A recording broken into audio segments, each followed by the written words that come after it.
Hello বন্ধুরা, সবাই কেমন আছো? আমিও ভালো আছি।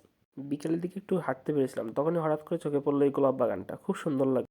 তারপরে দেখা হয়ে গেল আমাদের মুরগির মার সাথে। মুরগির মায়ের 7-8টা বাচ্চা, কিন্তু সবগুলোই গেল একটা শুধু অন্য কালার, বুঝলাম না বিষয়টা কি। তারপরে আমরা এসে দিকে খেলনা করে চলে গেলাম ফুল বাগানের দিকে। ফুল বাগানটা দেখে একদম চোখ জুড়িয়ে গেল। তারপরে আবার দেখা হয়ে গেল ডগি বাবার জীবনের সাথে, তার সাথে আবার তার ওয়াইফও ছিল। এরপরে আমরা আবার ফুল বাগানে ঢুকলাম। দেখো কি সুন্দর ফুল, ফুলটার নাম হয়তো আমার জানা নেই, কিন্তু দেখে একদম চোখ জুড়িয়ে গেল। আমি তো দেখে একদম ওয়াও, চোখ ফেরাতেই পারলাম না। তোমরা যদি নামটা জানতে পারো আমাকে কমেন্টে জানিও প্লিজ। এর মধ্যে আবার একটা কাকা গাছে জল দিতেছিল। তারপরে এই দেখো এই জবা ফুলটা কি সুন্দর, একদম just looking like a wow. এরকম পড়ন্ত বিকেলে ফুল বাগান ঘুরতে কার না ভালো লাগে।